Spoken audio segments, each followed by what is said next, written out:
हमने कुछ दिन पहले देखा कि कई मतदाताओं की फोटो उनकी अनुमति के बिना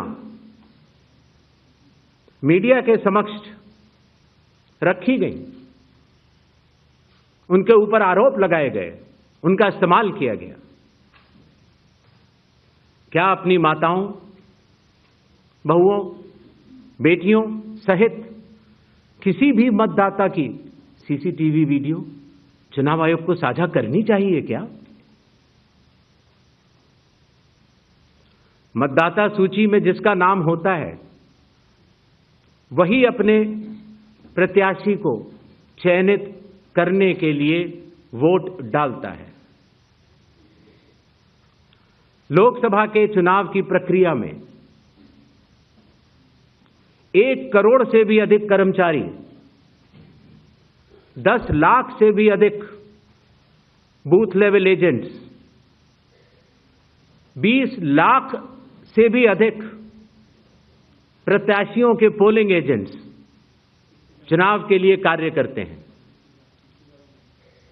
इतने सारे लोगों के समक्ष इतनी पारदर्शी प्रक्रिया में क्या कोई भी मतदाता वोट की चोरी कर सकता है? कुछ मतदाताओं द्वारा दोहरे मतदान के आरोप लगाए गए, सबूत मांगने पर जवाब नहीं मिला।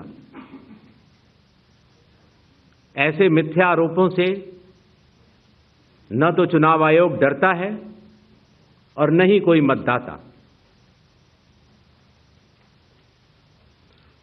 जब चुनाव आयोग के कंधे पर बंदूक रखकर भारत के मतदाताओं को निशाना बनाकर राजनीति की जा रही हो, तो आज चुनाव आयोग सबको स्पष्ट करना चाहता है कि चुनाव आयोग निडरता के साथ सभी गरीब, अमीर, बुजुर्ग, महिला, युवा सहित सभी वर्गों और सभी धर्मों के मतदाताओं के साथ बिना किसी भेदभाव के चट्टान की तरह खड़ा था। हमने कुछ दिन पहले देखा कि कई मतदाताओं की फोटो उनकी अनुमति के बिना मीडिया के समक्ष रखी गई,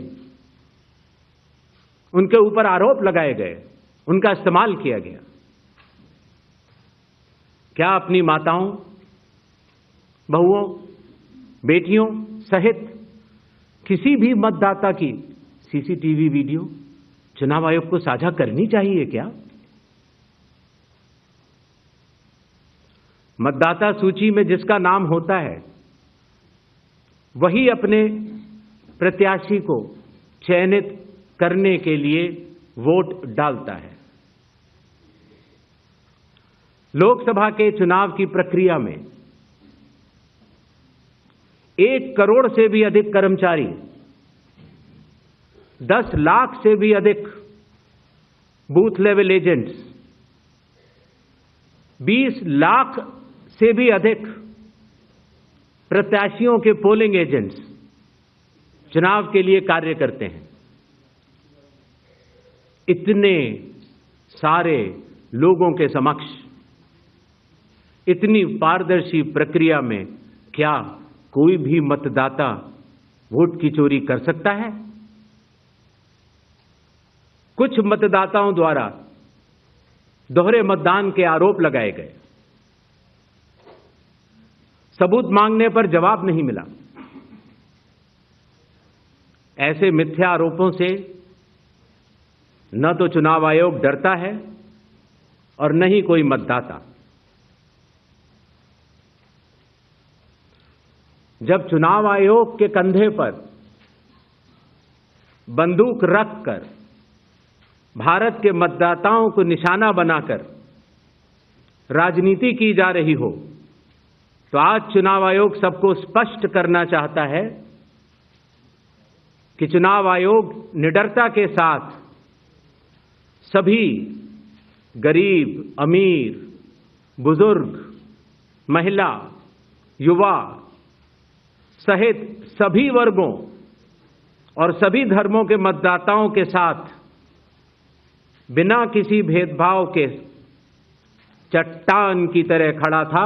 हमने कुछ दिन पहले देखा कि कई मतदाताओं की फोटो उनकी अनुमति के बिना मीडिया के समक्ष रखी गई, उनके ऊपर आरोप लगाए गए, उनका इस्तेमाल किया गया। क्या अपनी माताओं, बहुओं, बेटियों सहित किसी भी मतदाता की सीसीटीवी वीडियो चुनाव आयोग को साझा करनी चाहिए क्या? मतदाता सूची में जिसका नाम होता है वही अपने प्रत्याशी को चयनित करने के लिए वोट डालता है। लोकसभा के चुनाव की प्रक्रिया में 1 करोड़ से भी अधिक कर्मचारी, 10 लाख से भी अधिक बूथ लेवल एजेंट्स, 20 लाख से भी अधिक प्रत्याशियों के पोलिंग एजेंट्स चुनाव के लिए कार्य करते हैं। इतने सारे लोगों के समक्ष इतनी पारदर्शी प्रक्रिया में क्या कोई भी मतदाता वोट की चोरी कर सकता है? कुछ मतदाताओं द्वारा दोहरे मतदान के आरोप लगाए गए, सबूत मांगने पर जवाब नहीं मिला। ऐसे मिथ्या आरोपों से न तो चुनाव आयोग डरता है और न ही कोई मतदाता। जब चुनाव आयोग के कंधे पर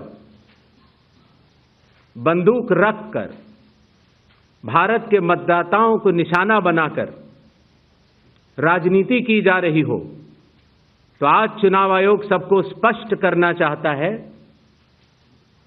कि चुनाव आयोग निडरता के साथ सभी गरीब, अमीर, बुजुर्ग, महिला, युवा सहित सभी वर्गों और सभी धर्मों के मतदाताओं के साथ बिना किसी भेदभाव के चट्टान की तरह खड़ा था।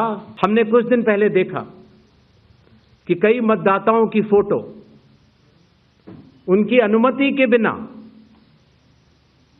मीडिया के समक्ष रखी गई, उनके ऊपर आरोप लगाए गए, उनका इस्तेमाल किया गया।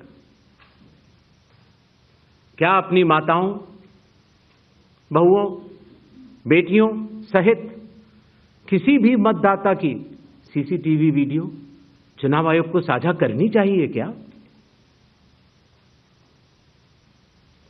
मतदाता सूची में जिसका नाम होता है वही अपने प्रत्याशी को चयनित करने के लिए वोट डालता है। लोकसभा के चुनाव की प्रक्रिया में 1 करोड़ से भी अधिक कर्मचारी, 10 लाख से भी अधिक बूथ लेवल एजेंट्स, 20 लाख से भी अधिक प्रत्याशियों के पोलिंग एजेंट्स चुनाव के लिए कार्य करते हैं। इतने सारे लोगों के समक्ष इतनी पारदर्शी प्रक्रिया में क्या कोई भी मतदाता वोट की चोरी कर सकता है? कुछ मतदाताओं द्वारा दोहरे मतदान के आरोप लगाए गए, सबूत मांगने पर जवाब नहीं मिला। ऐसे मिथ्या आरोपों से न तो चुनाव आयोग डरता है और न ही कोई मतदाता। जब चुनाव आयोग के कंधे पर बंदूक रखकर भारत के मतदाताओं को निशाना बनाकर राजनीति की जा रही हो, तो आज चुनाव आयोग सबको स्पष्ट करना चाहता है कि चुनाव आयोग निडरता के साथ सभी गरीब, अमीर, बुजुर्ग, महिला, युवा सहित सभी वर्गों और सभी धर्मों के मतदाताओं के साथ बिना किसी भेदभाव के चट्टान की तरह खड़ा था।